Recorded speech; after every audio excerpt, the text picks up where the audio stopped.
As a trans person in the world is not for the weak.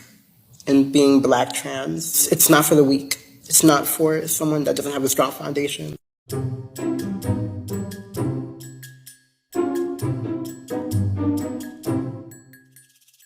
Hey guys, my name is Modi and welcome back to Modi Speaks. Where do I begin, guys? How do I say this without sounding like a mean, horrible person? Guys, I'm trying to be as benevolent as I can manage to be because our topic of discussion today involves a person with a disability. And I don't want to come off as mean or sound like I'm attacking this person, but I must call out the ludicrousity of this whole situation, the sheer absurdity of this whole thing, because nobody seems to have the nerve to do it. Nobody is talking about this. Nobody seems to have the audacity to say what they are actually thinking as regards this particular situation. It is like the world has gone totally bonkers. We have absolutely lost it. The scramble for the Victim Olympics has finally been settled because I think we now have a winner. The person you are looking at on the screen is 25-year-old Aaron Phillip, who now goes by the name Ariana Rose Phillip after coming out as a transgender woman. This individual checked every single checkbox the crazy Wookiees worships. He is black, transgender woman, and on top of that, he has quadriplegic cerebral palsy. Now, that landed him a huge modeling contract in a high-end modeling company called Elite Model Management, and now he is being paraded at the Met Gala as some groundbreaking first. Media outlets are falling all over themselves to celebrate it as progress, as representation, and empowerment. But strip away the virtue signaling buzzwords, and what you have is a profoundly disabled person being turned into a human prop for corporate PR, ideological flexing, and cheap moral superiority. It is not kind, guys. It is not inclusive, and it is definitely purely grotesque exploitation masquerading as some kind of compassion or inclusivity. I like men. I like cis men. Hey, if you told me that it would have been like this child. And I mean that as in girl. It's hell. It's hell. It's literally like hell. If you are transgender and you like cis men, it's hell. I feel like I'm beautiful enough to be a model. I basically provoked, the public and eventually the fashion industry into taking a chance on a model like myself because I said, honestly, when I'm scattered or discovered, it's over for all of y'all. That's what I literally said in my tweet. I don't know where I got that from, but I just, I knew I had to be provocative. It was a school night that I made this tweet. I woke up and why is it at 200,000 retweets and likes and 900 replies? And it's all people being like, I want to see this. I want to see this. I love this. I love this kid. I want to see this. I was so shocked. I'm like, what exactly is this aimed to accomplish, guys? What is the purpose of subjecting this person to this type of scrutiny and public unnecessary attention? Don't get me wrong. I really feel bad for anybody born with a disability or anybody suffering from any kind of disability. But guys, come on. We don't have to rewrite physics and redefine aesthetics just to virtue signal. Pretending that a wheelchair-bound person with severe cerebral palsy is redefining supermodel status is a big lie that solves absolutely nothing. And make no mistake, the people who put this individual on the Met Gala red carpet don't actually care about him. They don't really give a fig. What they actually care about is the ultimate Victim Olympics trophy sitting right in front of them. I mean, how many boxes does this individual check? He's black, but on top of that, he is transgender. But on top of that again, he's severely disabled with quadriplegic cerebral palsy. To these guys, this is not an individual. This is a perfect intersectional jackpot. Calculated virtue signaling. They're like, oh look at us. We hired the most oppressed person possible. Aren't we morally superior? Are we not so inclusive? They have turned a human being with a heartbreaking condition into a freak show prop for their fashion campaigns and Instagram posts.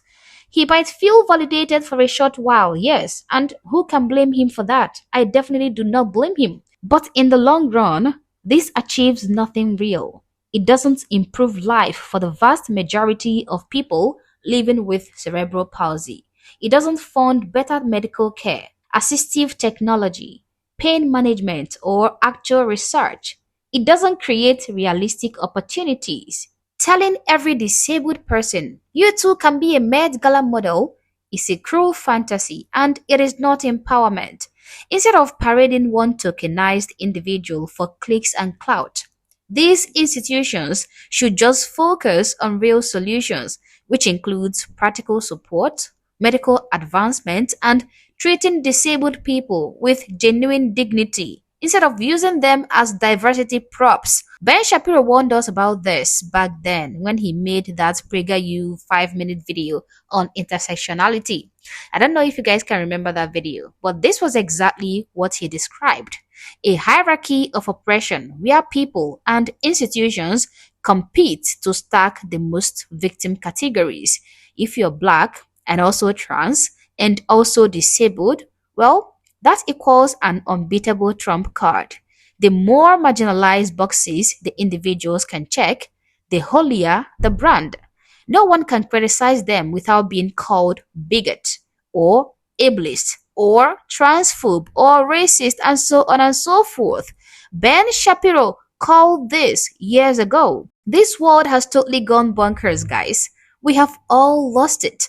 Now, guys, I didn't really want to make this video. I didn't really want to talk about this situation when I came across it this morning because the absurdity of the whole situation was too idiotic to even make sense of the whole thing. I was like, yeah, these Wookiees have lost it. They have really lost it. Well, let them have at it. Let them go crazy. But when I heard what this supermodel had to say when given the chance to speak, I had to cancel everything I was doing to talk about this video. Now, let's take a listen to what he had to say. It is going to blow your mind, I promise you. Take a listen. When I first started working, I was an anomaly to the industry. Arguably, in many ways today, really I still am. I think it's time to say the quiet part out loud. The fashion industry is unlikely to book or pay black trans feminine and or physically disabled models to do runway, editorial, and or campaign because of an absence of whiteness. Now, guys, this man has quadriplegic cerebral palsy. Very severe one. He doesn't need to be on the runway. He doesn't need to be a model. He doesn't need to be at the Met Gala. It is not going to do anything for him. It is not going to help his condition in any way, shape, or form, right? But he gets to be on the runway. He gets to be a model. He gets to be a Met Gala. And he isn't even there because he merited it. We know he doesn't. I can barely see what he is wearing, guys. He looks like a pile of cloth heaped on a table. Honestly, I'm not trying to be insulting, but that is what I see when I look at him wearing that black gown. I don't even see the aesthetic or the allure of whatever he is modeling, right? I don't know if he is modeling the clothes or the shoes or whatever, or is it the machine? But yet, he was put in that position, pretending like he is serving a purpose. And he was put in that position by none other than a white modeling company. A white company gave him that unmerited and unneeded opportunity. But guess who he blames for not getting there on time? The same white people. No black model agency gave him the time of the day. Because I mean, what is the need? Nobody did anything except guilt-stricken white people. And yet, he found a way to blame the same white people for not being in a position that he doesn't even need to be in the first place, to be honest. This tells you that as long as you are white, there is nothing you can do to please these people. If you like, give them the whole world. They will still turn around and blame you for not giving it to them on time.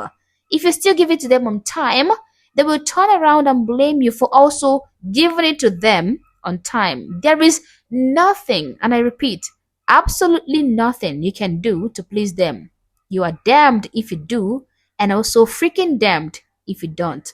The way he says it, you will think that there is a world swimming with white models suffering from severe quadriplegic cerebral palsy. You would even think that such unneeded opportunities are only given to white disabled people. But in reality, at least for me, he is the very first person I have seen with this condition to be given this kind of unnecessary or unneeded and unrealistic position. And the people who did it for him are white. But yet, he went after them the first chance he got. This buffon, I'm sorry to call him that because he is disabled, but he has earned it, guys. He has earned it with that monologue.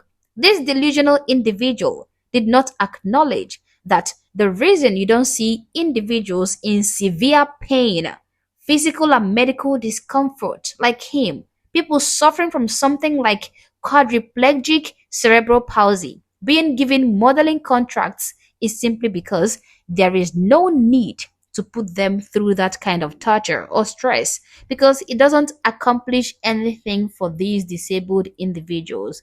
I mean, what is the need of putting these disabled people through all that torture when it doesn't serve any purpose? But instead of acknowledging that truth, he immediately jumps to blame whitey. It is always the white man's fault. I give up. I quit. I give up for these guys. There is no hope for this kind of individuals. No hope whatsoever. You can never please these people. You can't. It is always going to be the white man's fault. But all in all, guys, I just wanted to bring this to your attention because not so many people are calling out this clown show going on right before our eyes. At least not in the way they are supposed to be talking about it. Everybody is praising it. Oh, this is wonderful. This is magnificent. But guys, it doesn't really make sense, okay? Nobody is talking about the horror that is actually going on here. We used to admire models for embodying health, vitality, grace, exceptional beauty, but now it is the most oppressed wins. But what is really sad is that he doesn't really realize that he has become the freak show of the fashion industry. They will keep him tucked away in his little corner most of the year and then roll him out like a novelty prop whenever they need to cash in on some virtual points and rake in a few coins. The emperor indeed has no clothes, and he is rolling down the runway in a motorized chair for clicks. This is so unbelievable. But as always, guys, these are my thoughts and my opinions. Please feel free to share yours in the comment section below, but do so respectfully. Also, if you're not subscribed to this channel, honestly, I don't know what you're waiting for. Subscribe to the channel. Like and share this video to keep people informed, and consider joining my membership or buy me a coffee if you like as a way of supporting the channel. Thank you for watching this video, and I hope to catch you on the next one. For now, peace.